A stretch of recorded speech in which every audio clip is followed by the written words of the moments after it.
Hello friends, so ನಾವು ಇವಾಗ statistical ಇನ್ಫರೆನ್ಸಲ್ಲಿ ಲಾಸ್ಟ್ ಸೆಕ್ಷನ್ ಯಾವುದಂದರೆ ಕೈ ಸ್ಕ್ವೇರ್ ಟೆಸ್ಟನ್ನು ನೋಡೋಣ. Applications of chi square test. The important applications of chi square distribution are, ಅಂದರೆ ಕೈ ಸ್ಕ್ವೇರ್ ಟೆಸ್ಟನ್ನು ನಾವು ಎಲ್ಲೆಲ್ಲೆಲ್ಲ ಯೂಸ್ ಮಾಡ್ತೀವಿ ಅಂದರೆ to test whether population has a given variance. ಪಾಪ್ಯುಲೇಷನ್ಸ್ಗೆ ನಾವು ಹೇಳ್ತಕ್ಕಂಥ ವೇರಿಯನ್ಸ್ ಇದೆಯಾ ಇಲ್ವಾ ಅಂತ ಚೆಕ್ ಮಾಡಲಿಕ್ಕೆ ಕೈ ಸ್ಕ್ವೇರ್ ಟೆಸ್ಟನ್ನು ಯೂಸ್ ಮಾಡ್ಬೋದು. To test goodness of fit of a theoretical distribution to an observed distribution, ಅಂದರೆ ಥೆರಾಟಿಕಲ್ ಡಿಸ್ಟ್ರಿಬ್ಯೂಷನ್ನಲ್ಲಿ ಬಂದಿರತಕ್ಕಂಥ ಫ್ರೀಕ್ವೆನ್ಸೀಸು ಅಬ್ಸರ್ವ್ ಡಿಸ್ಟ್ರಿಬ್ಯೂಷನ್ನಲ್ಲಿ ಫ್ರೀಕ್ವೆನ್ಸಿಗೆ ಈಕ್ವಲ್ ಇದೆಯಾ ಹೇಗೆ ಅಂತ ನಾವು ಗುಡ್ನೆಸ್ ಆಫ್ ಫಿಟ್ಟನ್ನು ಚೆಕ್ ಮಾಡಲಿಕ್ಕೆ ಕೈ ಸ್ಕ್ವೇರನ್ನು ಯೂಸ್ ಮಾಡ್ತೀವಿ. To test the independence of attributes in the 2x2 contingency table. So 2x2 contingency ಟೇಬಲಲ್ಲಿ ಅಟ್ರಿಬ್ಯೂಟ್ಸು ಒಂದ್ರ ಮೇಲೆ ಒಂದೊಂದು ಡಿಪೆಂಡೆಂಟ್ ಇದೆಯಾ ಅಥವಾ ಇಂಡಿಪೆಂಡೆಂಟ್ ಇದೆಯಾ ಅಂತ ಚೆಕ್ ಮಾಡಲಿಕ್ಕೆ ಕೈ ಸ್ಕ್ವೇರ್ ಟೆಸ್ಟನ್ನು ಯೂಸ್ ಮಾಡ್ತೀನಿ. ಸೊ ಈಗ ಫಸ್ಟ್ ಒನ್ ಏನು, ಟೆಸ್ಟ್ ಫಾರ್ ವೇರಿಯನ್ಸ್ ಅಂತ. ಸೊ ಇದು ಸ್ಟೆಪ್ಸ್ ಕೂಡ ನಾವು ಪ್ರೀವಿಯಸ್ ಎಲ್ಲ ಹೆಂಗೆ ನೋಡಿದ್ವಲ್ಲ ಅದೇ ಥರ, ಜಸ್ಟ್ ಟೆಸ್ಟಿಕ್ ಫಾರ್ಮುಲಾ ಅಷ್ಟೇ ಡಿಫ್ರೆಂಟ್ ಇರುತ್ತೆ. ಸೊ ಈಗ ಟೆಸ್ಟ್ ಫಾರ್ ವೇರಿಯನ್ಸ್ ಅಂತಂದರೆ, suppose a random sample has been drawn from a normal population with mean mu and variance sigma square to test whether population variance is sigma not square. So ಈಗ ನಮಗೆ ಒಂದು population ಇದೆ, normal population, ಅದ್ರದ್ದು ಮೀನ್ mu ಇದೆ and variance sigma square ಇದೆ. So ನಮ್ಮದು population ಮೀನು ಎಷ್ಟು population variance sigma naught square ಇದೆಯಾ ಇಲ್ವಾ ಅಂತ ಚೆಕ್ ಮಾಡಲಿಕ್ಕೆ ಈ ಕೈ ಸ್ಕ್ವೇರ್ ಟೆಸ್ಟನ್ನು ಯೂಸ್ ಮಾಡ್ತೀವಿ. ಯಾವ್ಯಾವ ಥರ? ಫಸ್ಟ್ ನಾವು ನಲ್ ಹೈಪೋಥೆಸಿಸನ್ನು sigma square is equals to sigma not square ಅಂತ ನಾವು ಕನ್ಸಿಡರ್ ಮಾಡಬೇಕು. ಮತ್ತು ಕಾಂಪ್ಲಿಮೆಂಟ್ ಏನಾಗುತ್ತೆ, ಅದ್ರದ್ದು ಅಲ್ಟರ್ನೇಟಿವ್ ಹೈಪೋಥೆಸಿಸ್ ಅಂದರೆ ಅದ್ರ ಕಾಂಪ್ಲಿಮೆಂಟ್ ಆಗುತ್ತೆ. ಅಂದರೆ sigma square not equals to sigma not square, ಅಥವಾ sigma square greater than sigma not square, sigma square less than sigma not square. So ಈ ಥರ ನಾವು ಅಸಂಪ್ಷನ್ಸ್ ಮಾಡ್ಕೊಳ್ಬೇಕಾಗತ್ತೆ according to the given problem. ಆಮೇಲೆ ಟೆಸ್ಟಿಕ್ ಫಾರ್ಮುಲಾ ಏನು, chi square is equals to summation I is equals to 1 to n xi minus x bar the whole square divided by sigma naught square. So is equals to ns square divided by sigma naught square. So with n minus 1 degrees of freedom. So ಈ ಥರ ನಾವು ಸ್ಟ್ಯಾಟಿಸ್ಟಿಕ್ಕನ್ನು ಕಂಡುಹಿಡಿತೇವೆ. ಆಮೇಲೆ ಏನು ಮಾಡ್ತೀವಿ, where s is the standard deviation of the sample. S ಅಂದರೆ ಏನದು, ಸ್ಯಾಂಪಲ್ದು ಏನಿರ್ತಲ್ಲ ಅದ್ರದ್ದು ಸ್ಟ್ಯಾಂಡರ್ಡ್ ಡಿವಿಯೇಷನ್. ಸೊ ನಾವು ಈಗ ಏನು ಕೈ ಸ್ಕ್ವೇರ್ ವ್ಯಾಲ್ಯೂ ಏನು ಬಂದಿರುತ್ತಲ್ಲ ಕ್ಯಾಲ್ಕುಲೇಟ್ ಮಾಡ್ತಕ್ಕಂಥ ವ್ಯಾಲ್ಯೂ, ಆ ವ್ಯಾಲ್ಯೂವನ್ನು ಕ್ರಿಟಿಕಲ್ ಟೇಬಲಲ್ಲಿ ಚೆಕ್ ಮಾಡಬೇಕು. ಅಂದರೆ ಕ್ರಿಟಿಕಲ್ ವ್ಯಾಲ್ಯೂಸ್ ಚೆಕ್ ಮಾಡಬೇಕು for n-1 degrees of freedom at the given level of significance. So ಆ ನಂತರ ಆ ವ್ಯಾಲ್ಯೂಸ್ ನೋಡ್ಬಿಟ್ಟು ನಾವು ಅದನ್ನು ಅಕ್ಸೆಪ್ಟ್ ಅಥವಾ ರಿಜೆಕ್ಟ್ ಮಾಡ್ಬೋದು. ಸೊ ಅದೇ ಇಫ್ ಅದು equal chi square value calculated value less than it is between k1 and k2 for the total test then we accept the h0. So ಅದೇ ಥರ ಕೂಡ ಇಲ್ಲೂ ನಾವು ಮೇಲೆಲ್ಲ ಹೆಂಗೆ ಮಾಡ್ತಿದ್ವಲ್ಲ ಅದೇ ಥರ. ಸೊ ಒಂದು ಎಕ್ಸಾಂಪಲ್ ನೋಡಿ, a normal variate has variance 8. 20 sample observations of the variate have variance 9. Test at 1% level of significance whether the population variance is 8. So ಈಗ ಒಂದು ನಾರ್ಮಲ್ ವೇರಿಯೇಟ್ ಎಷ್ಟಿದೆ, ವೇರಿಯನ್ಸು 8 ಇದೆ. ಸೊ ಸಿಗ್ಮಾ ಸ್ಕ್ವೇರ್ ಏನಾಗುತ್ತೆ 8 ಇದೆ. ಮತ್ತು 20 sample observations ಅಂದರೆ sample size ಎಷ್ಟಿದು n 20 ಅಂತ ಕೊಟ್ಟಿದ್ದಾರೆ. ಅದ್ರದ್ದು ವೇರಿಯನ್ಸ್ ಎಷ್ಟಿದು, ಸ್ಯಾಂಪಲ್ ವೇರಿಯನ್ಸ್ಗೆ ಎಸ್ ಅಂತ ಡಿನೋಟ್ ಮಾಡ್ತೀವಿ, ಎಸ್ ಸ್ಕ್ವೇರ್ ಅಂತ. ಸೊ ಸ್ಯಾಂಪಲ್ ವೇರಿಯನ್ಸ್ ಏನಾಗುತ್ತೆ 9 ಆಗುತ್ತೆ, s square is 9. So alpha ನಮಗೆ 1% ಲೆವೆಲ್ ಆಫ್ ಸಿಗ್ನಿಫಿಕೆನ್ಸ್ ಕೊಟ್ಟಿದ್ದಾರೆ. ಸೊ ನಮ್ಗೆ ಏನು ಕಂಡುಹಿಡ್ಲಿಕ್ಕೆ ಹೇಳಿದ್ದಾರೆ, ಪಾಪ್ಯುಲೇಷನ್ ವೇರಿಯನ್ಸ್ ಈಸ್ 8 ಅಂತ. ಅಂದರೆ ಸಿಗ್ಮಾ ನಾಟ್ ಸ್ಕ್ವೇರ್ 8 ಇದೆಯಾ ಇಲ್ವಾ ಅಂತ ಕಂಡುಹಿಡಲಿಕ್ಕೆ ನಮ್ಗೆ ಹೇಳಿದ್ದಾರೆ. ಸೊ ಅದಕ್ಕೋಸ್ಕರ ನಾವು ಹೈಪೋಥೆಸಿಸ್ ಏನಂತ ತಗೊಳ್ತೀವಿ, ಪಾಪ್ಯುಲೇಷನ್ ವೇರಿಯನ್ಸ್ ಈಸ್ 8 ಅಂತ. ಅಂದರೆ that is sigma square is equals to 8 ಅಂತ ತೊಗೊಳ್ತೇವೆ. ಮತ್ತು H1 ಏನಾಗುತ್ತೆ, ಇವಾಗ ಈಕ್ವಲ್ಸ್ ಟು 8 ಇದೆಯಾ ಇಲ್ವಾ ಅಂತ ಚೆಕ್ ಮಾಡಿ ಅಂತ ಅವ್ರು ಹೇಳಿದಕ್ಕೋಸ್ಕರ ನಾವು H1 ಅದ್ರ ಕಾಂಪ್ಲಿಮೆಂಟಾಗಿ ನಾಟ್ ಈಕ್ವಲ್ಸ್ ಟು 8 ಅಂತ ತೊಗೊಳ್ತೀವಿ. ಸೊ ಇವಾಗ ಟೆಸ್ಟ್ ಸ್ಟ್ಯಾಟಿಸ್ಟಿಕ್ಕನ್ನು ಕ್ಯಾಲ್ಕುಲೇಟ್ ಮಾಡಿ. ಸೊ ಈಗ ಟೆಸ್ಟ್ ಸ್ಟ್ಯಾಟಿಸ್ಟಿಕ್ ಕ್ಯಾಲ್ಕುಲೇಟ್ ಮಾಡಿದ್ದು 22.5 ಬಂತು. ಮತ್ತು 1% ಲೆವೆಲ್ ಆಫ್ ಸಿಗ್ನಿಫಿಕೆನ್ಸಲ್ಲಿ ಮತ್ತು n-1 ಡಿಗ್ರೀಸ್ ಆಫ್ ಫ್ರೀಡಮ್ ಅಂದರೆ 20-1 ಡಿಗ್ರೀಸ್ ಅಂದರೆ 19 ಡಿಗ್ರೀಸ್ ಆಫ್ ಫ್ರೀಡಮಲ್ಲಿ ಕ್ರಿಟಿಕಲ್ ವ್ಯಾಲ್ಯೂಸ್ ಎಷ್ಟಿದೆ, k1 and k2 are 6.84 and 38.58 respectively. So ನಮ್ಮ ಕೈ ಸ್ಕ್ವೇರ್ ವ್ಯಾಲ್ಯೂ ನಾವು ಕ್ಯಾಲ್ಕುಲೇಟ್ ಮಾಡಿರ್ತಕ್ಕಂಥ ವ್ಯಾಲ್ಯೂ k1 ಆ್ಯಂಡ್ k2 ಮಧ್ಯೆ ಬೀಳುತ್ತೆ. ಸೊ ಅದಕ್ಕೋಸ್ಕರ ಅಂದರೆ ಅಕ್ಸೆಪ್ಟೆನ್ಸ್ ರೀಜನಲ್ಲಿರುತ್ತೆ. ಸೊ ಅದಕ್ಕೋಸ್ಕರ ವಿ ಅಕ್ಸೆಪ್ಟ್ ದ h0. ಅಂದರೆ ಏನದು, ಪಾಪ್ಯುಲೇಷನ್ ವೇರಿಯನ್ಸು ಸಿಗ್ಮಾ ಸ್ಕ್ವೇರು 8 ಇದೆ ಅಂತ ನಾವಿಲ್ಲಿ ಅಕ್ಸೆಪ್ಟ್ ಮಾಡ್ತೇವೆ. ಇದು ಕೂಡ ಅದೇ ಥರ ಫ್ರೆಂಡ್ಸ್, ನೀವು ಸಾಲ್ವ್ ಮಾಡಿ ಓನಾಗಿ.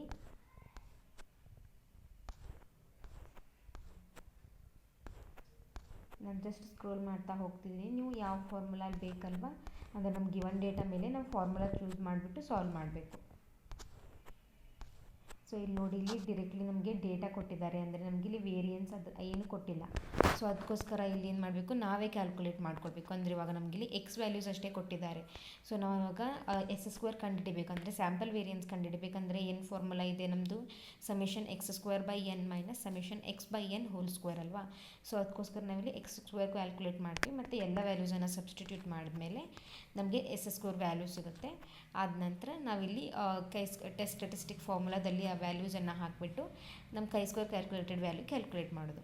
ಸೊ ಆನಂತರ ಆ ಕ್ರಿಟಿಕಲ್ ವ್ಯಾಲ್ಯೂಸ್ ನೋಡಿಬಿಟ್ಟು ನಾವು ಅಕ್ಸೆಪ್ಟ್ ಮಾಡಬೇಕಾ ರಿಜೆಕ್ಟ್ ಮಾಡಬೇಕಾ ಅಂತ ಡಿಸೈಡ್ ಮಾಡೋದು. ಸೊ ಇದು ಕೂಡ ಅದೇ ಥರ ಫ್ರೆಂಡ್ಸ್, ಫಾರ್ಮುಲಾಸ್ ಅಷ್ಟೇ ಡಿಫ್ರೆಂಟ್ ಇದೆ. ಪ್ಲೀಸ್ ಸಾಲ್ವ್ ಮಾಡಿ. Second application of chi square ಅಂತಂದರೆ ಎಲ್ಲಿದು, it is for the goodness of fit ಅಂತ. Chi-square test is very popularly known as test of goodness of fit, for the reason that it enables us to ascertain how well the theoretical distribution such as binomial, Poisson, normal, etc. fit empirical distribution, that is those obtained from sample data. So ಅಂದರೆ ಇದು ಕೈ square test popularly ಇದನ್ನು ನಾವೇನಂತ ಹೇಳ್ತೀವಿ, goodness of fit test ಅಂತ ಹೇಳ್ತೀವಿ. Because ಏನಾಗುತ್ತೆ ನಮಗಿಲ್ಲಿ ಅಬ್ಸರ್ವ್ಡ್ ಟೆಸ್ಟ್, ಇವಾಗ ನಾವೆಲ್ಲ ಪ್ರೀವಿಯಸ್ ಚಾಪ್ಟರ್ಸಲ್ಲೆಲ್ಲ ಮಾಡಿದ್ವಲ್ಲ, ಅಂದರೆ ಇವಾಗ ಬೈನಾಮಿಯಲ್ ಆಯಿತು, ಪಾಯ್ಸನ್ ಡಿಸ್ಟ್ರಿಬ್ಯೂಷನು, ಇದರಲ್ಲೆಲ್ಲ ನಮಗೆ ಅಬ್ಸರ್ವ್ಡ್ ಡೇಟಾ ಇರುತ್ತೆ, ಮತ್ತು ನಾವು ಥೆರಾಟಿಕಲ್ ಆಗಿ ಒಂದು ಸ್ವಲ್ಪ ವ್ಯಾಲ್ಯೂಸನ್ನು ಕ್ಯಾಲ್ಕುಲೇಟ್ ಮಾಡ್ತೇವೆ. ಸೊ ಅವೆರಡು ಕೂಡ ಸಮ ಇದೆಯಾ, ಈಕ್ವಲ್ ಇದೆಯಾ ಅಂತ ನಾವು ಚೆಕ್ ಮಾಡಲಿಕ್ಕೆ ಕೈ ಸ್ಕ್ವೇರ್ ಟೆಸ್ಟನ್ನು ಯೂಸ್ ಮಾಡ್ತೀವಿ. ಅದಕ್ಕೋಸ್ಕರ ನಾವು ಇದನ್ನು ಗುಡ್ನೆಸ್ ಆಫ್ ಫಿಟ್ ಟೆಸ್ಟ್ ಅಂತ ಕೂಡ ಹೇಳ್ತೇವೆ. The quantity x square, chi-square describes the magnitude of the discrepancy between theory and observation. So test procedure ಏನಿದೆ ಇಲ್ಲಿ, the theoretical distribution is a good fit to the observed frequency distribution. ಅಂದರೆ ನಾವು theoretical ಆಗಿ ಏನು distribution calculate ಮಾಡಿರ್ತೀವಲ್ಲ, ಅದು ನಮಗೆ observed ಫ್ರೀಕ್ವೆನ್ಸಿಗೆ ಕೂಡ ಈಕ್ವಲ್ ಇದೆ ಅಂತ ನಾವಿಲ್ಲಿ H0 ಅಸ್ಯೂಮ್ ಮಾಡ್ತೇವೆ. H1 ಅಂತ ಏನು ಮಾಡ್ತೀವಿ, obviously it is not a good fit ಅಂತ ನಾವೇನು ಹೇಳ್ತೀವಿ. ಅಂದರೆ ಥೆರಾಟಿಕಲ್ ನಾವು ಕ್ಯಾಲ್ಕುಲೇಟ್ ಮಾಡ್ತಕ್ಕಂಥ ವ್ಯಾಲ್ಯೂಸು ಫ್ರೀಕ್ವೆನ್ಸಿ, ಅಂದರೆ ಅಬ್ಸರ್ವ್ಡ್ ಫ್ರೀಕ್ವೆನ್ಸಿ ಅವ್ರು ಏನು ಕೊಟ್ಟಿರ್ತಾರಲ್ವ ಅದಕ್ಕೆ ಈಕ್ವಲ್ ಇಲ್ಲ, ಅಂದರೆ it is not a good fit ಅಂತ ನಾವಿಲ್ಲಿ ಹೇಳ್ತೇವೆ. ಸೊ ಥರ್ಡ್ ಸ್ಟೆಪ್ ಏನು, ಸೇಮ್ ಟೆಸ್ಟ್ ಸ್ಟ್ಯಾಟಿಸ್ಟಿಕನ್ನು ಕ್ಯಾಲ್ಕುಲೇಟ್ ಮಾಡೋದು. ಸೊ ಇಲ್ಲಿ ಯಾವ ಥರ, ಕೈ square calculated value is calculated as summation OI minus EI the whole square divided by EI is equals to summation OI whole square divided by EI minus n ಅಂತ, with n minus c degrees of freedom, where n is the number of terms in the chi-square after pooling the expected frequencies which are less than 5 with the adjacent ones. So ಇಲ್ಲಿ n ಅಂತಂದರೆ ಏನು ಬರುತ್ತೆ, ನಮಗೆ number of terms ಅಂದರೆ ಎಷ್ಟಿದೆ. So ಈಗ ನಾವು ಆ ಥರ ಕ್ಯಾಲ್ಕುಲೇಟ್ ಮಾಡಿದಾಗ ನಮಗೆ ಎಕ್ಸ್ಪೆಕ್ಟೆಡ್ ಫ್ರೀಕ್ವೆನ್ಸೀಸು ಲೆಸ್ ದೆನ್ 5 ಇತ್ತಂತಂದರೆ ನಾವು ಅದನ್ನ ಏನು ಮಾಡ್ತೇವೆ, ಅದನ್ನ ಈಕ್ವಲ್ಸ್ ಟು ಅಥವಾ ಗ್ರೇಟರ್ ದೆನ್ 5 ಬರೋ ಥರ ನಾವಿಲ್ಲಿ ಒಂದು 2-3 ವ್ಯಾಲ್ಯೂಸು ಅಥವಾ ಎಷ್ಟು 5 ತನಕ ಬರೋ ತನಕ ನಾವಲ್ಲಿ ವ್ಯಾಲ್ಯೂಸನ್ನು ಕೂಡಿಸ್ಕೊಳ್ತೀವಿ ಅಡ್ಜಸೆಂಟ್ ವ್ಯಾಲ್ಯೂಸ್ ಜೊತೆ. ನಿಮ್ಗದು ಸಾಲ್ವ್ ಮಾಡಿದಾಗ ಗೊತ್ತಾಗುತ್ತೆ. ಸೊ ಆ ಥರ ನಾವೆಲ್ಲ ಪೂಲಿಂಗ್ ಎಲ್ಲ ಮಾಡಿದ್ಮೇಲೆ ನಮ್ಗೆ ಎಷ್ಟು ಟರ್ಮ್ಸ್ ಬರುತ್ತಲ್ಲ ಅದನ್ನ ನಾವಲ್ಲಿ ಎನ್ ಅಂತ ಹೇಳ್ತೇವೆ. C refers to the number of independent constants. So c ಅನ್ನು ನಾವಿಲ್ಲಿ ಇಂಡಿಪೆಂಡೆಂಟ್ ಕನ್ಸ್ಟೆಂಟ್ಸ್ಗೆ ಹೇಳ್ತೇವೆ. The theoretical frequencies EI are computed such that summation EI is equals to summation OI is equals to n. So ನಾವಿಲ್ಲಿ theoretical frequencies calculate ಮಾಡಿರ್ತೀವಲ್ಲ, ಅದು ಯಾವುದಕ್ಕೆ equal ಇರಬೇಕು, observed frequencies. ಅಂದರೆ observed ಫ್ರೀಕ್ವೆನ್ಸೀಸನ್ನು ನಾವಿಲ್ಲಿ ಸಮ್ ಮಾಡಿದಾಗ ಮತ್ತು ಎಕ್ಸ್ಪೆಕ್ಟೆಡ್ ಫ್ರೀಕ್ವೆನ್ಸೀಸನ್ನು ಸಮ್ ಮಾಡಿದಾಗ that should be equals to capital n. ಅಂದರೆ ಇವಾಗ ಅಬ್ಸರ್ವ್ಡ್ ಫ್ರೀಕ್ವೆನ್ಸಿ ನಾವೆಲ್ಲ ಸಮ್ ಮಾಡಿದಾಗ 100 ಬಂದಿತ್ತು ಎನ್ ಅಂದರೆ, ಮತ್ತು ನಾವು ಎಕ್ಸ್ಪೆಕ್ಟೆಡ್ ಫ್ರೀಕ್ವೆನ್ಸಿ ಅಂದರೆ ನಾವು ಎಕ್ಸ್ಪೆಕ್ಟೆಡ್ ಫ್ರೀಕ್ವೆನ್ಸಿ ಥೆರಾಟಿಕಲಾಗಿ ಕ್ಯಾಲ್ಕುಲೇಟ್ ಮಾಡಿದ ಮೇಲೆ ಅದನ್ನೆಲ್ಲ ಸಮ್ ಮಾಡಿದಾಗೂ ಕೂಡ ಅದು 100 ಬರಬೇಕು. ಆ ಥರ ನಾವಿಲ್ಲಿ ಕಂಪ್ಯೂಟ್ ಮಾಡ್ತೇವೆ. This is one constant. Apart from this, if any parameter is estimated from the observed distribution, every such estimation would be a constant. This test is always an upper tail. Therefore, if chi-square less than or equals to k2, then H0 is accepted. So ಇದು always upper tailed ಅಥವಾ right tailed ಅಂತ ಹೇಳ್ತೇವೆ. So ಅದಕ್ಕೋಸ್ಕರ ನಾವಿಲ್ಲಿ ಏನು ಮಾಡ್ತೇವೆ, chi-square value calculated ವ್ಯಾಲ್ಯೂದು less than k2 ಇತ್ತಂದರೆ ನಾವು ಇದನ್ನು H0 ಅನ್ನು ಆಕ್ಸೆಪ್ಟ್ ಮಾಡ್ತೇವೆ. Otherwise H0 is rejected. Conditions for applying chi-square test for goodness of fit. So ಏನೇನು ಕಂಡೀಷನ್ಸ್ ಇದೆ, the following conditions should be satisfied before applying the chi-square test for goodness of fit. The total frequency n should be reasonably large. So n value ಏನಿರಬೇಕು, ಇದು ಸ್ವಲ್ಪ large ಇರಬೇಕು. The theoretical frequencies EI should be 5 or more. So ನಾವಿಲ್ಲಿ theoretical ಆಗಿ ಏನು calculate ಮಾಡ್ತೀವಲ್ಲ expected ಫ್ರೀಕ್ವೆನ್ಸೀಸು, ಅದು ನಮಗೆಲ್ಲ ಏನು 5 ಅಥವಾ ಅದಕ್ಕಿಂತ ಹೆಚ್ಚಿಗೆ ಇರಬೇಕು. ಸೊ ಅದಕ್ಕಿಂತ ಕಡಿಮೆ ಇದ್ದರೆ ನಾವು ಅದನ್ನ ಏನು ಮಾಡಿಬಿಟ್ಟು ಪೂಲ್ ಮಾಡಿಬಿಟ್ಟು ಅದನ್ನ 5 ಮಾಡಬೇಕು. So that is pool with the adjacent frequencies. If any parameter is estimated from the observed distribution corresponding to every such estimation, 1 degree of freedom should be reduced. So ಈಗ ಎಕ್ಸಾಂಪಲ್ಸ್ ನೋಡಿ, 70 accidents that have occurred in a state in a week are tabulated as follows. So ಅಂದರೆ ಎಲ್ಲ ವೀಕಲ್ಲಿ ಅಂದರೆ ಯಾವ್ಯಾವ ಡೇಸಲ್ಲಿ ಒಂದು ವೀಕಲ್ಲಿ ಎಷ್ಟೆಷ್ಟು ಆಕ್ಸಿಡೆಂಟ್ಸ್ ಆಗಿದೆ ಅದೆಲ್ಲ ಕೊಟ್ಟಿದ್ದಾರೆ. Test whether accident occurs uniformly throughout the week. So throughout the week accident uniform ಆಗಿದೆಯಾ ಅಂತ ಚೆಕ್ ಮಾಡಲಿಕ್ಕೆ ಹೇಳಿದ್ದಾರೆ. ಸೊ ನಾವು ಫಸ್ಟ್ H0 ಏನಂತ ತೊಗೊಳ್ಬೇಕು, ಯೂನಿಫಾರ್ಮ್ ಆಗಿದೆ ಅಂತ ತೊಗೊಳ್ಬೇಕು. So accident occur uniformly throughout the week ಅಂತ ಹೇಳ್ತೇವೆ. ಮತ್ತು H1 ಏನಾಗುತ್ತೆ, accidents do not occur uniformly ಅಂತ ಹೇಳ್ತೇವೆ. So on the basis of null hypothesis the expected frequencies are. So ನಮಗಿಲ್ಲಿ ಎಕ್ಸ್ಪೆಕ್ಟೆಡ್ ಫ್ರೀಕ್ವೆನ್ಸೀಸ್ ಎಷ್ಟು ಬರುತ್ತೆ ಅಂದರೆ, ಸೊ ಇದನ್ನೆಲ್ಲ ಸಮ್ ಮಾಡಿ, ಅಂದರೆ ಆಕ್ಸಿಡೆಂಟ್ಸ್ ಎಲ್ಲ ಏನಿದೆಯಲ್ಲ ಅದೆಲ್ಲ ಏನಾಗುತ್ತೆ, ನಮ್ಗೆ ವ್ಯಾಲ್ಯೂ ಎಕ್ಸ್ ಅಂತ ತೊಗೊಳ್ಬಿಟ್ಟು, ಸೊ ಸಮೇಷನ್ ಎಕ್ಸ್ ಏನಾಗುತ್ತೆ 70 ಆಗುತ್ತೆ, ಡಿವೈಡೆಡ್ ಬೈ ಎನ್ ಅಂತ. ಎನ್ ಅಂದರೆ ಇಲ್ಲಿ ಎಷ್ಟು ಡೇಸ್ ಇದೆ, ಇಲ್ಲ ವೀಕಲ್ಲಿ 7. ಸೊ 70 ಡಿವೈಡೆಡ್ ಬೈ 7 ಅಂದರೆ 10 ಆಗುತ್ತೆ. ಸೊ ನಮಗಿಲ್ಲಿ ಎಕ್ಸ್ಪೆಕ್ಟೆಡ್ ಫ್ರೀಕ್ವೆನ್ಸಿ ಏನು ಕ್ಯಾಲ್ಕುಲೇಟ್ ಮಾಡ್ತೀವಿ ಅದು ಎಲ್ಲರಿಗೂ ಕೂಡ ಸೇಮ್ ಇರುತ್ತೆ. ಸೊ 70 ಬೈ 7 ಅಂದರೆ 10 ಬರುತ್ತೆ. ಸೊ ನಾವಿಲ್ಲಿ ಅಪ್ಲೈಯಿಂಗ್ ದ ಕೈ square test. So chi square ಟೆಸ್ಟನ್ನು ಹೆಂಗೆ ಅಪ್ಲೈ ಮಾಡಬೇಕಂದ್ರೆ, ಫಸ್ಟ್ OI ಅಂದರೆ ಅಬ್ಸರ್ವ್ಡ್ ಫ್ರೀಕ್ವೆನ್ಸೀಸ್, ಅಂದರೆ ಡೇಟಾ ನಮ್ಗೆ ಏನು ಕೊಟ್ಟಿರ್ತಾರಲ್ಲ ಅದನ್ನ ಬರ್ಕೊಳ್ಬೇಕು. ಸೊ ಈಗ ಡೇಟಾ ಬರ್ಕೊಳ್ಳಿ 7, 8, 11, 12, 5, 13, 14. EI ಅಂತಂದರೆ ನಾವು ಕ್ಯಾಲ್ಕುಲೇಟ್ ಮಾಡಿರ್ತೀವಲ್ಲ, ಅಂದರೆ ಸಮೇಷನ್ ಎಕ್ಸ್ ಬೈ ಎನ್ ಅಂತ. ಸೊ ಅದೇನು ಬಂತು, ನಮಗೂ 10 ಬಂತು. ಸೊ 10 ಅದು ಎಲ್ಲ ಡೇಸ್ಗೂ ಈಕ್ವಲ್ ಇರುತ್ತೆ ಅಂತ. ಸೊ 10 ಬರ್ಕೊಳ್ಳಿ ಎಲ್ಲ. ಸೊ ಈಗ ನೋಡಿ ಸಮೇಷನ್ OI ಸಮೇಷನ್ EI ಎರಡೂ ಕೂಡ ಈಕ್ವಲ್ ಇದೆಯಲ್ಲ, that is equals to capital n. ಆನಂತರ ಏನು ಮಾಡ್ಕೊಳ್ಳಿ, ಟೆಸ್ಟ್ ಸ್ಟ್ಯಾಟಿಸ್ಟಿಕ್ಕನ್ನು ಕ್ಯಾಲ್ಕುಲೇಟ್ ಮಾಡ್ಕೊಳ್ಳಿ. ಸೊ ಟೆಸ್ಟ್ ಸ್ಟ್ಯಾಟಿಸ್ಟಿಕ್ ಯಾವ ಥರ ಕ್ಯಾಲ್ಕುಲೇಟ್ ಮಾಡ್ತೀವಿ, OI minus EI whole square divided by EI ಅಲ್ವಾ. ಸೊ ಅದಕ್ಕೋಸ್ಕರ first OI minus EI calculate ಮಾಡ್ಕೊಳ್ಳಿ, ಆನಂತರ ಅದನ್ನ ಸ್ಕ್ವೇರ್ ಮಾಡ್ಕೊಳ್ಳಿ, then OI minus EI whole square divided by EI ಮಾಡ್ಕೊಂಡ್ಮೇಲೆ ಅದನ್ನ ಸಮೇಷನ್ ಎಷ್ಟು ಬಂದು ನಮಗೆ 6.8. ಸೊ ಈಗ ನಮಗೆ ಕ್ಯಾಲ್ಕುಲೇಟೆಡ್ ವ್ಯಾಲ್ಯೂ ಎಷ್ಟು ಬಂತು, ಕೈ ಸ್ಕ್ವೇರು 6.8. ಸೊ ನಮಗೆ ಕ್ರಿಟಿಕಲ್ ವ್ಯಾಲ್ಯೂ ಎಷ್ಟಿದೆ 16.81. ನಮ್ಗೆ ಪ್ರಾಬ್ಲಮಲ್ಲಿ ಕೊಟ್ಟಿದ್ದಾರಲ್ವ ಕ್ರಿಯೇಟಿವ್ ವ್ಯಾಲ್ಯೂ. ಸೊ ಮಾಡಿದಾಗ ನಮ್ಗೆ ಇಲ್ಲಿ ಇವಾಗ ಏನು ಬರಬೇಕು, chi square value less than or equals to K2 ಬರಬೇಕು. ಸೊ ಇಲ್ಲಿ ಲೆಸ್ ದೆನ್ ಇದೆ, ಅದಕ್ಕೋಸ್ಕರ ನಾವು H0 ಅಕ್ಸೆಪ್ಟ್ ಮಾಡ್ತೀವಿ. ದಟ್ ಇಸ್ ಕನ್ಕ್ಲೂಷನ್ ಏನು, accidents occur uniformly throughout the week ಅಂತ. ಸೊ ಇದು ಕೂಡ ಅದೇ ಥರ ಇಲ್ಲೇನಿದೆ, the following mistakes per page were observed in a book. So ಇಲ್ಲಿ ಡೈರೆಕ್ಟ್ಲಿ ನಮಗೆ ಡೇಟಾ ಕೊಟ್ಟಿಲ್ಲ. ಸೊ ನಾವಿಲ್ಲಿ ಆ ಥರ ಕ್ಯಾಲ್ಕುಲೇಟ್ ಮಾಡಬೇಕು. ಅಂದರೆ ಇವಾಗ number of mistakes per page, ಅಂದರೆ ಪರ್ ಪೇಜಲ್ಲಿ ಎಷ್ಟು ಮಿಸ್ಟೇಕ್ಸ್ ಇದೆ ಅಂತ, ಮತ್ತು number of pages. Fit a Poisson distribution to the data and test the goodness of fit. So ಈ ಥರ ಕ್ವಶನ್ ಇದೆ. ಹಿಂಗಿದ್ದಾಗ ಪಾಯ್ಸನ್ ಡಿಸ್ಟ್ರಿಬ್ಯೂಷನ್ ಫಿಟ್ ಮಾಡು ಅಂತ ಬಂದಾಗ ನಾವಿಲ್ಲಿ H0 ಏನಂತ ತೊಗೊಳ್ತೀವಿ, Poisson distribution is a good fit ಅಂತ ಹೇಳ್ತೇವೆ. ಮತ್ತು H1 ಏನಂತ ಬರುತ್ತೀವಿ, it's a not good fit ಅಂತ ತೊಗೊಳ್ತೀವಿ. ಸೊ ಪಾಯ್ಸನ್ ಡಿಸ್ಟ್ರಿಬ್ಯೂಷನನ್ನು ನಾವು ಫಿಟ್ ಮಾಡಲಿಕ್ಕೆ ಇಲ್ಲಿ ನೋಡಿ, ಇವಾಗ number of mistakes per page ಅಂದರೆ ಇದು ಎಕ್ಸ್ ಅಂತ ತೊಗೊಳ್ತೀವಿ, ಬಿಕಾಸು ಪಾಯ್ಸನ್ ಡಿಸ್ಟ್ರಿಬ್ಯೂಷನ್ ಅದೇ ಥರ ಬರುತ್ತಲ್ವ.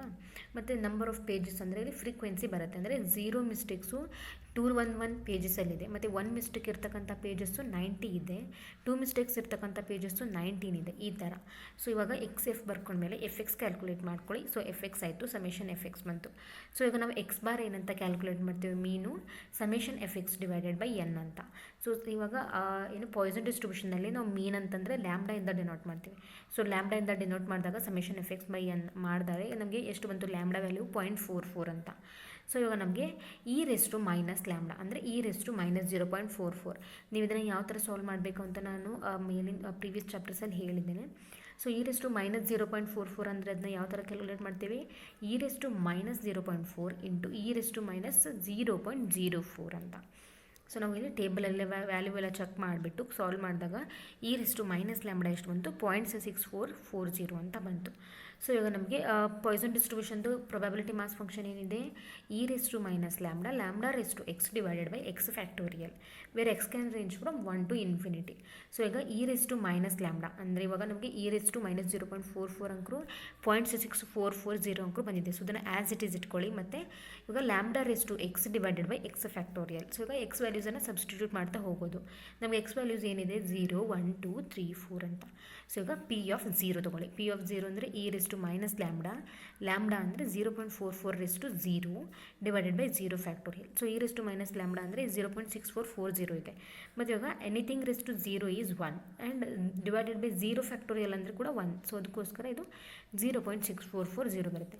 ಮತ್ತು ಎಕ್ಸ್ಪೆಕ್ಟೆಡ್ ಫ್ರೀಕ್ವೆನ್ಸೀಸ್ ಯಾವ ಥರ ಕ್ಯಾಲ್ಕುಲೇಟ್ ಮಾಡ್ತೀವಿ, ಕ್ಯಾಪಿಟಲ್ N ಇಂಟು P(0) ಅಂತ.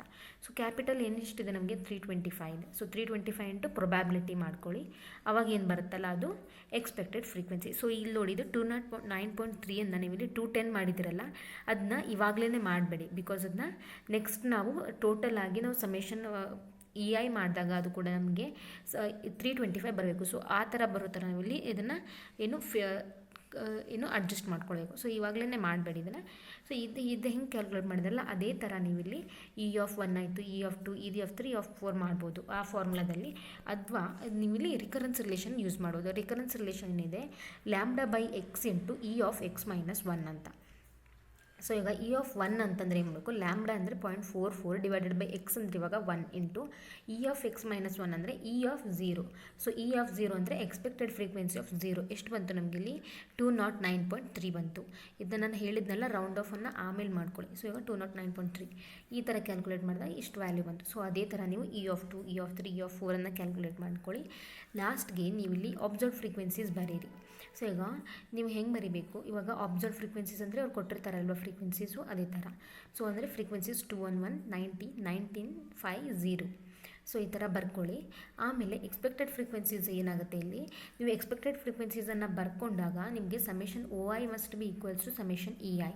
ಅದಕ್ಕೋಸ್ಕರ ನಾವಿಲ್ಲಿ ಎರಡು ಕೂಡ ಸಮ್ ಮಾಡಿದಾಗ 325 ಬರಬೇಕಲ್ವ, ಅದಕ್ಕೋಸ್ಕರ ನಾವಿಲ್ಲಿ ಏನು ಮಾಡ್ತೀವಿ, ಇದನ್ನ 210, 92 ಮತ್ತು 20, 3 ಮತ್ತು 0 ಅಂತ ಕನ್ಸಿಡರ್ ಮಾಡಿದಾಗ ನಮಗೆ 325 ಬರುತ್ತೆ. ಸೊ ಇಲ್ಲಿ ಒಂದೊಂದು ವ್ಯಾಲ್ಯೂಸ್ ಹೆಚ್ಚು ಕಮ್ಮಿ ಆಗ್ಬೋದು. ಇವಾಗ 0.5 ಅಥವಾ ಅದಕ್ಕಿಂತ ಮೇಲಿದ್ದರೆ ಅದನ್ನ ನೆಕ್ಸ್ಟ್ ನಂಬರ್ ಅಂತ ನೀವಿಲ್ಲಿ ರೌಂಡ್ ಆಫ್ ಮಾಡ್ಕೊಳ್ಬೋದು. ಇವಾಗ OI ಆಯ್ತಲ್ವ, ಇವಾಗ ನೀವು ಹೆಂಗೆ ಮಾಡಬೇಕು, ಫಸ್ಟು ನಾವು ಕನ್ಸ್ಟೆಂಟ್ಸ್ ಏನಿದೆ EI ಗ್ರೇಟರ್ ದೆನ್ ಏನಾದರೂ ಲೆಸ್ ದೆನ್ ಆರ್ 5 ಇತ್ತಂದರೆ ನಾವು ಅದನ್ನ ಏನು ಮಾಡಬೇಕು, we should make them equals to 5 ಅಥವಾ ಗ್ರೇಟರ್ ದೆನ್ 5 ಮಾಡಬೇಕು. ಸೊ ಇವಾಗ ಇಲ್ಲಿ ನೋಡಿ expected frequency for first value 210 ಇದೆ, that is greater than 5, then 92 that is greater than 5, for the third value 20 is greater than 5, but fourth ಮತ್ತು fifth value ಇದೆ 3 ಮತ್ತು 0 that is less then 5 ಆಗುತ್ತೆ. So ಇವಾಗ 3 + 0 ಕೂಡಿಸಿದ್ರೂ ಕೂಡ ಅದು 3 ಆಗುತ್ತಲ್ವಾ, 2 ಕೂಡಿಸಿದ್ರು ಕೂಡ ಅದು 3 ಬರುತ್ತೆ and that is less then 5. So ಅದಕ್ಕೋಸ್ಕರ ನಾವು 20 ಕೂಡ ಕನ್ಸಿಡರ್ ಮಾಡ್ತೀವಿ. ಸೊ ಈಗ 20 + 3 ಮಾಡಿದ್ರೆ 23 ಬರುತ್ತೆ and that is greater than 5. ಅದಕ್ಕೋಸ್ಕರ ನಾವು ಅದನ್ನು 3 ಕೂಡಿಸಿ ಅದನ್ನು 23 ಅಂತ ತೊಗೊಳ್ತೀವಿ. ಅದೇ ಥರ ನಾವಿಲ್ಲಿ OI ಕೂಡ ನೀವು ಯಾವ್ಯಾವ EI ವ್ಯಾಲ್ಯೂಸನ್ನು ಕೂಡಿಸಿ ಗ್ರೇಟರ್ ದೆನ್ 5 ಮಾಡಿರ್ತೀರಾ ಅದನ್ನು ಕೂಡ ನೀವು OI ಅಲ್ಲಿ ಆ 3 ವ್ಯಾಲ್ಯೂಸನ್ನು ಕೂಡಿಸ್ಬೇಕು, ಅವಾಗ ಇದು 24 ಬರುತ್ತೆ. ಸೊ ಉಳಿದಿದ್ದೆಲ್ಲ ಸ್ಟೆಪ್ಸ್ ಸೇಮ್, OI - EI ಮಾಡ್ಕೊಳ್ಳೋದು, OI - EI ಹೋಲ್ ಸ್ಕ್ವೇರ್ ಮಾಡ್ಕೊಳ್ಳಿ, then OI - EI whole square divided by EI ಮಾಡ್ಕೊಂಡಾಗ ಸಮೇಷನ್ ಮಾಡ್ಕೊಳ್ಳಿ. ಇವಾಗ ಟೆಸ್ಟ್ ವ್ಯಾಲ್ಯೂ ಎಷ್ಟು ಬಂತು 0.0918. ಸೊ ನಮಗೆ 5% ಲೆವೆಲ್ ಆಫ್ ಸಿಗ್ನಿಫಿಕೆನ್ಸಲ್ಲಿ ಮತ್ತು ಫಾರ್ n-3 ಡಿಗ್ರೀಸ್. ಸೊ ಈಗ n ಅಂದರೆ 5 ವ್ಯಾಲ್ಯೂಸ್ ಇದೆ ಮತ್ತು ಸಿ ವ್ಯಾಲ್ಯೂಸ್ 2 ಇದೆ. ಸೊ ಅವಾಗ ಮಾಡಿದಾಗ ನಮಗೆ ಎಷ್ಟು ಬಂತು 1 ಡಿಗ್ರೀಸ್ ಆಫ್ ಫ್ರೀಡಮ್. ಸೊ ಆಗ ಕ್ರಿಟಿಕಲ್ ವ್ಯಾಲ್ಯೂ ಏನು ಬರುತ್ತೆ K to 3.84. So chi square values lies in the acceptance region, we accept the H0. So ಅದಕ್ಕೋಸ್ಕರ ಕನ್ಕ್ಲೂಷನ್ ಏನಂತ ಹೇಳ್ತೇವೆ, Poisson distribution is good fit. So ಇದು ಕೂಡ ಅದೇ ಥರ ಫ್ರೆಂಡ್ಸ್, ಎಕ್ಸ್ ಕೊಟ್ಟಿದ್ದಾರೆ, ಎಫ್ ಕೊಟ್ಟಿದ್ದಾರೆ, ನೀವು ಇಲ್ಲಿ ಮಾಡ್ಕೋಬೇಕು. ಇಲ್ಲೇನಿದೆ ಇಲ್ಲಿ ಬೈನಾಮಿಯಲ್ ಡಿಸ್ಟ್ರಿಬ್ಯೂಷನ್ ಫಿಟ್ ಮಾಡಲಿಕ್ಕೆ ಹೇಳಿದ್ದಾರೆ. ಸೊ ನೀವು ಇಲ್ಲಿ ಪಾಯ್ಸನ್ ಡಿಸ್ಟ್ರಿಬ್ಯೂಷನ್ ಯಾವ ಥರ ಫಿಟ್ ಮಾಡಿದ್ದೀರಾ, ಇಲ್ಲಿ ಬೈನಾಮಿಯಲ್ ಮಾಡೋದು. ಸೊ ಬೈನಾಮಿಯಲ್ಗಂದರೆ ಮೀನ್ ಏನಾಗುತ್ತೆ n ಇಂಟು P ಆಗುತ್ತೆ. So that is summation FX divided by n. So X bar calculate ಮಾಡ್ಕೊಳ್ಳಿ. P ಅಂತಂದರೆ ಏನು value NP divided by n ಅಂತ. ಸೊ P ವ್ಯಾಲ್ಯೂ ಸಿಕ್ತು, Q ವ್ಯಾಲ್ಯೂ ಅಂದರೆ 1 - P ಅಂತ. ಮತ್ತು P ಆಫ್ X ಏನು ಬರುತ್ತೆ, probability density function NCX P⁻x Q⁻n-x. So ಈ ಥರ ನೀವು ವ್ಯಾಲ್ಯೂಸನ್ನು ಕ್ಯಾಲ್ಕುಲೇಟ್ ಮಾಡ್ಕೊಳ್ಳಿ. ಸೊ ಈಗ P(0) ಕೂಡ ಸೇಮ್ ಅದೇ ಫಾರ್ಮುಲಾದಲ್ಲಿ X ವ್ಯಾಲ್ಯೂಸನ್ನು ಹಾಕಿಬಿಟ್ಟು ಕ್ಯಾಲ್ಕುಲೇಟ್ ಮಾಡೋದು. ಮತ್ತು ಎಕ್ಸ್ಪೆಕ್ಟೆಡ್ ಫ್ರೀಕ್ವೆನ್ಸಿ ಅಂದರೆ n ಇಂಟು P(0). ಆಮೇಲೆ ನೆಕ್ಸ್ಟ್ ಎಲ್ಲ ನೀವು ಯಾವ ಥರ ಕ್ಯಾಲ್ಕುಲೇಟ್ ಮಾಡ್ಬೋದು, ಯೂಸಿಂಗ್ ರಿಕರೆನ್ಸ್ ರಿಲೇಷನ್ ಮಾಡ್ಬೋದು. ಸೊ ಈ ರಿಕರೆನ್ಸ್ ರಿಲೇಷನ್ ಏನಿದೆ n-x+1 divided by x into P/Q E(x−1). So ಈ ಥರ ನೀವು ವ್ಯಾಲ್ಯೂಸ್ ಎಲ್ಲ ಮಾಡ್ಕೊಳ್ತಾ ಹೋಗಬೇಕು. ನೆಕ್ಸ್ಟ್ ಕೈ ಸ್ಕ್ವೇರ್ ಟೆಸ್ಟ್ ಸೇಮ್, OI ಬರ್ಕೊಳ್ಳಿ, EI ಬರ್ಕೊಳ್ಳಿ. ಸೊ ಈಗ OI ಎಲ್ಲ ಅಬ್ಸರ್ವ್ ಫ್ರೀಕ್ವೆನ್ಸೀಸ್ ಕೊಟ್ಟಿರ್ತಕ್ಕಂಥ ವ್ಯಾಲ್ಯೂ ಬರ್ಕೊಂಡ್ರಿ. ಸೊ ಈಗ ಬರ್ಕೊಂಡ್ಮೇಲೆ ಇಲ್ಲಿ ನೋಡಿ ಎಕ್ಸ್ಪೆಕ್ಟೆಡ್ ಫ್ರೀಕ್ವೆನ್ಸಿ ವ್ಯಾಲ್ಯೂ ಏನು ಬಂದಿದೆ 1 ಬಂದಿದೆ ಅಲ್ವಾ. So 1 is less then 5. ಅದಕ್ಕೋಸ್ಕರ ನೀವು ಅದನ್ನು ಅಡ್ಜಸೆಂಟ್ ವ್ಯಾಲ್ಯೂ ಜೊತೆ ಕೂಡಿಸ್ಕೊಳ್ಬೇಕು. ಸೊ ಇವಾಗ 1 + 7 ಮಾಡಿದರೆ 8 ಬಂತು, ಅದು ಗ್ರೇಟರ್ ದೆನ್ 5. ಸೊ ಅದನ್ನ ಇಟ್ಕೊಳ್ಳಿ. ಸೊ ಇವೆರಡು ಕೂಡಿಸ್ಕೊಂಡ್ರಲ್ಲ, ಸೊ ಅಬ್ಸರ್ವ್ ಫ್ರೀಕ್ವೆನ್ಸೀಸಲ್ಲೂ ಕೂಡ ಅವೆರಡನ್ನೂ ಕೂಡಿಸ್ಕೊಂಡ್ಬೇಕು. ಸೊ 7 + 7 ಅಂದರೆ 14 ಆಯಿತು. ಇವಾಗ next expected frequency 21, that is greater than 5. 35 greater than 5. 35 greater than 5. 21 greater than 5. Next 7 greater than 5. But last value ಏನಿದೆ 1 ಇದೆ. 1 is not greater than 5. So ಅದಕ್ಕೋಸ್ಕರ ನೀವು ಅದನ್ನು ಅದರ ಕೆಳಗಡೆ ವ್ಯಾಲ್ಯೂ ಜೊತೆ ಕೂಡಿಸ್ಕೊಳ್ಬೇಕಾಗುತ್ತೆ. ಬಟ್ ಕೆಳಗಡೆ ಯಾವ ವ್ಯಾಲ್ಯೂ ಇಲ್ಲ, ಸೊ ಅದಕ್ಕೋಸ್ಕರ ಮೇಲ್ಗಡೆ ವ್ಯಾಲ್ಯೂ ಜೊತೆ ಕೂಡಿಸ್ಕೊಳ್ಳಿ. ಸೊ ಮೇಲ್ಗಡೆ ವ್ಯಾಲ್ಯೂ ಅಂದರೆ 1 + 7 ಅಂದರೆ 8 ಆಯಿತು. ಅದೇ ಥರ ಅಬ್ಸರ್ವ್ ಫ್ರೀಕ್ವೆನ್ಸಿದಲ್ಲಿ ಅವೆರಡು ವ್ಯಾಲ್ಯೂಸನ್ನು ಕರೆಸ್ಪಾಂಡಿಂಗ್ ವ್ಯಾಲ್ಯೂಸನ್ನು ಕೂಡಿಸ್ಕೊಳ್ಳಿ. ಸೊ ಈಗ OI - EI, OI - EI whole square, OI - EI whole square divide by EI ಮಾಡಿಕೊಂಡಾಗ ಟೆಸ್ಟ್ ಈಕ್ವಲ್ ವ್ಯಾಲ್ಯೂ ಎಷ್ಟು ಬಂದಿದೆ 17.702. ಸೊ ಇವಾಗ 5% ಲೆವೆಲ್ ಆಫ್ ಸಿಗ್ನಿಫಿಕೆನ್ಸಲ್ಲಿ 4 ಡಿಗ್ರೀಸ್ ಆಫ್ ಫ್ರೀಡಮಲ್ಲಿ ನಮ್ಮ ಕ್ರಿಟಿಕಲ್ ವ್ಯಾಲ್ಯೂ ಏನು ಬಂತು 9.49. ಬಟ್ ಇಲ್ಲಿ ಏನಾಗುತ್ತೆ, ಅದಕ್ಕೆ ನಾವು ಕ್ಯಾಲ್ಕುಲೇಟ್ ಮಾಡ್ತಕ್ಕಂಥ value it is greater then chi². ಅದಕ್ಕೋಸ್ಕರ ನಾವೇನು ಅದು ಗ್ರೇಟರ್ ದೆನ್ K2. ಸೊ ಅದಕ್ಕೋಸ್ಕರ H0 ಈಸ್ ರಿಜೆಕ್ಟೆಡ್. ಅದಕ್ಕೆ ನಾವೇನು ಹೇಳ್ತೇವೆ BD is not a good fit ಅಂತ ಹೇಳ್ತೇವೆ. ಸೊ ಇದು ಕೂಡ ಅದೇ ಥರ ಫ್ರೆಂಡ್ಸ್, ನೀವು ಸಾಲ್ವ್ ಮಾಡಿ ಇದನ್ನು.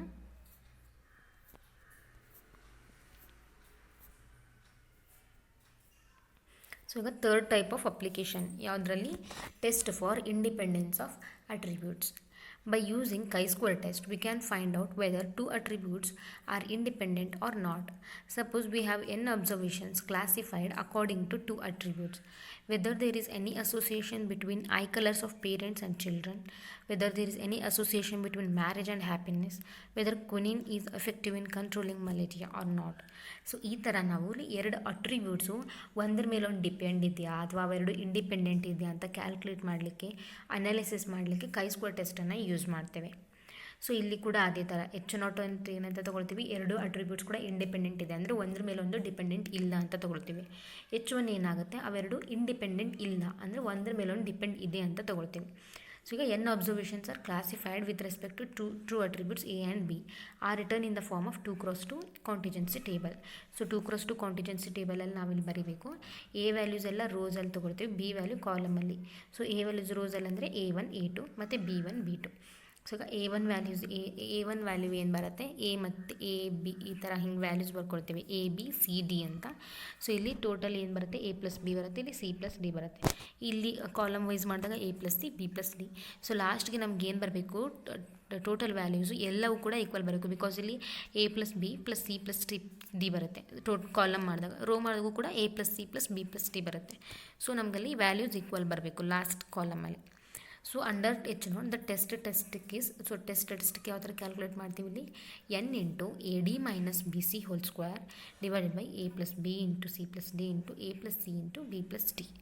So with 1 degree of freedom.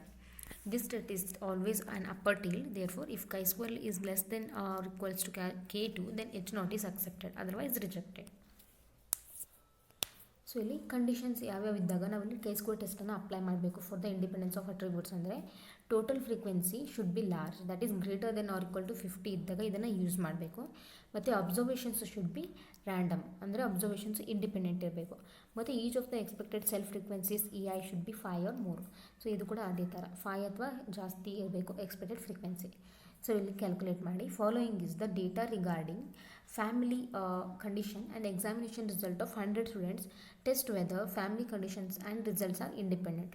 So ಆ ಫ್ಯಾಮಿಲಿ ಕಂಡೀಷನ್ನು ಮತ್ತು ಅವ್ರು ತೆಗೆದಕ್ಕಂಥ ರಿಸಲ್ಟು ಎರಡರ ಮೇಲೂ ಒಂದೊಂದು ಡಿಪೆಂಡೆಂಟ್ ಇದೆಯಾ ಅಥವಾ ಇಂಡಿಪೆಂಡೆಂಟ್ ಇದೆಯಾ ಅಂತ ಚೆಕ್ ಮಾಡಲಿಕ್ಕೆ ಹೇಳಿದ್ದಾರೆ. ಮತ್ತು K2 ವ್ಯಾಲ್ಯೂ ಕೊಟ್ಟಿದ್ದಾರೆ. ಸೊ ಈಗ ಫ್ಯಾಮಿಲಿ ಕಂಡೀಷನ್ನು ಮತ್ತು examination result. So family condition good bad, examination result pass fail. So ಇದು ನೀವು A B C D ಅಂತ ಬರ್ಕೊಳ್ಳಿ. ಸೊ H0 ಏನಂತ ತೊಗೊಳ್ತೀವಿ ನಾವು, ಅವೆರಡು ಇಂಡಿಪೆಂಡೆಂಟ್ ಇದೆ ಅಂತ ತೊಗೊಳ್ತೀವಿ ಅಂದರೆ ಫ್ಯಾಮಿಲಿ ಕಂಡೀಷನ್ಸು ಮತ್ತು ರಿಸಲ್ಟ್ಸು ಇಂಡಿಪೆಂಡೆಂಟ್ ಇದೆ ಅಂತ ತೊಗೊಳ್ತೀವಿ. ಮತ್ತು H1 ಏನಂತ ತೊಗೊಳ್ತೀವಿ, ಇಂಡಿಪೆಂಡೆಂಟ್ ಇಲ್ಲ ಅಂದರೆ ಡಿಪೆಂಡೆಂಟ್ ಇದೆ ಅಂತ ತೊಗೊಳ್ತೀವಿ. ಸೊ ಈಗ ಟೆಸ್ಟ್ ಸ್ಟ್ಯಾಟಿಸ್ಟಿಕ್ ಯಾವ ಥರ ಕ್ಯಾಲ್ಕುಲೇಟ್ ಮಾಡ್ತೀವಿ, ಕ್ಯಾಪಿಟಲ್ N ಅಂದರೆ ಏನು, A + B + C + D ಮಾಡಿದ್ರೆ ಏನು ಬರುತ್ತಲ್ಲ ಅದೇ ಕ್ಯಾಪಿಟಲ್ N. ಸೊ ಇವಾಗ ಇದಕ್ಕೆ ಟೆಸ್ಟ್ ಸ್ಟ್ಯಾಟಿಸ್ಟಿಕ್ ವ್ಯಾಲ್ಯೂವಲ್ಲಿ ಹಾಕಿ. ಸೊ ಈಗ N ಅಂದರೆ 100, A × D. ಸೊ ಈಗ A ಅಂದರೆ 30 × D ಅಂದರೆ 40 ಮತ್ತು B ಅಂದರೆ 10, C ಅಂದರೆ 20. ಸೊ ಈ ಥರ ಎಲ್ಲ ಕ್ಯಾಲ್ಕುಲೇಟ್ ಮಾಡಿದಾಗ ಕ್ಯಾಲ್ಕುಲೇಟೆಡ್ chi-square ವ್ಯಾಲ್ಯೂ ಎಷ್ಟು ಬರುತ್ತೆ 16.66. ಸೊ ನಮಗಿಲ್ಲಿ 1% ಲೆವೆಲ್ ಆಫ್ ಸಿಗ್ನಿಫಿಕೆನ್ಸಲ್ಲಿ for 1 degrees of freedom critical value 6.63 ಅದನ್ನ ಅವ್ರು ಕೊಟ್ಟಿದ್ದಾರೆ. ಸೊ ಆವಾಗ ನಮ್ಮದು ವ್ಯಾಲ್ಯೂ ಏನಿದೆ ಗ್ರೇಟರ್ ದೆನ್ K2 ಇದೆ, ಅದಕ್ಕೋಸ್ಕರ ನಾವು ಮಾಡ್ತೀವಿ H0 ರಿಜೆಕ್ಟ್ ಮಾಡ್ತೀವಿ, ಅಂದರೆ ಫ್ಯಾಮಿಲಿ ಕಂಡೀಷನ್ಸ್ ಮತ್ತು ರಿಸಲ್ಟ್ಸ್ ಆರ್ ಡಿಪೆಂಡೆಂಟ್ ಅಂತ. ನೆಕ್ಸ್ಟ್ ಎಕ್ಸಾಂಪಲ್ ನೋಡಿ, from the following data test whether education and employment are independent at 1% level of significance. So ಇಲ್ಲಿ ನಮ್ಮ ಡೇಟಾ ಕೊಟ್ಟಿದ್ದಾರೆ, ಅಂದರೆ ಎಜುಕೇಷನ್ ಮತ್ತು ಎಂಪ್ಲಾಯ್ಮೆಂಟು ಒಂದ್ರ ಮೇಲೆ ಒಂದು ಡಿಪೆಂಡೆಂಟ್ ಇದೆಯಾ ಅಥವಾ ಅವೆರಡು ಇಂಡಿಪೆಂಡೆಂಟ್ ಇದೆಯಾ ಅಂತ ಚೆಕ್ ಮಾಡಬೇಕು ನಮಗೆ. ಸೊ ಈಗ ಅಲ್ಲಿ ನಮಗೆ ಡೇಟಾ ಕೊಟ್ಟಿದ್ದಾರೆ. ಸೊ ಈಗ ನಾವು H0 ಏನಂತ ತೊಗೊಳ್ಬೇಕು, ಇನ್ ಟೆಸ್ಟಿಂಗ್ ಇಂಡಿಪೆಂಡೆನ್ಸ್ ಆಫ್ ಅಟ್ರಿಬ್ಯೂಟಲ್ಲಿ ಎಜುಕೇಷನ್ ಮತ್ತು ಎಂಪ್ಲಾಯ್ಮೆಂಟ್ ಆರ್ ಇಂಡಿಪೆಂಡೆಂಟ್ ಅಂತ ಹೇಳಿ ನಾವು H0 ತೊಗೊಳ್ತೀವಿ. ಸೊ H ಅನ್ನು ಅದರ ಕಾಂಪ್ಲಿಮೆಂಟ್, ಅಂದರೆ obviously they are not independent, ಅಂದರೆ ಅವು ಒಂದ್ರ ಮೇಲೆ ಒಂದು ಡಿಪೆಂಡೆಂಟ್ ಇದೆಯಾ ಅಂತ ನಾವು ಇಲ್ಲಿ ತೊಗೊಳ್ತೀವಿ. ಸೊ ಟೆಸ್ಟ್ ಸ್ಟ್ಯಾಟಿಸ್ಟಿಕ್ ಫಾರ್ಮುಲಾ ಹಾಕಿ ಏನದು n into AD minus BC whole square divided by A plus B into C plus D into A plus C into B plus D. So ಇದೆಯಲ್ಲ ಇವಾಗ ABCD ವ್ಯಾಲ್ಯೂಸ್ ಗೊತ್ತಿದೆ. So ಎಲ್ಲವನ್ನು substitute ಎಲ್ಲ values ಹಾಕಿ substitute ಮಾಡಿ calculate ಮಾಡಿದಾಗ chi square value ಎಷ್ಟು ಬಂತು, 1.8037. ಸೊ ನಮಗೆ 1% ಲೆವೆಲ್ ಆಫ್ ಸಿಗ್ನಿಫಿಕೆನ್ಸಲ್ಲಿ for 1 degrees of freedom critical value ಏನಿದೆ K2 6.63 ಇದೆ. ಸೊ ಈಗ ಸಿನ್ಸ್ ನಮ್ಮದು ಕೈ-ಸ್ಕ್ವೇರ್ ಕ್ಯಾಲ್ಕುಲೇಟೆಡ್ ವ್ಯಾಲ್ಯೂ ಅಕ್ಸೆಪ್ಟೆನ್ಸ್ ರೀಜನಲ್ಲಿ ಬರುತ್ತೆ, because chi square calculated value is less than K2. So ಅದಕ್ಕೋಸ್ಕರ H0 ಈಸ್ ಅಕ್ಸೆಪ್ಟೆಡ್, ಅಂದರೆ ಎಜುಕೇಷನ್ ಮತ್ತು ಎಂಪ್ಲಾಯ್ಮೆಂಟ್ ಆರ್ ಇಂಡಿಪೆಂಡೆಂಟ್ ಅಂತ ಅರ್ಥ. ಸೊ ಫ್ರೆಂಡ್ಸ್, ಇದೆಲ್ಲ ಎಕ್ಸಸೈಸ್ ಪ್ರಾಬ್ಲಮ್ಸು, ಪ್ಲೀಸ್ ಸಾಲ್ವ್ ಮಾಡಿ.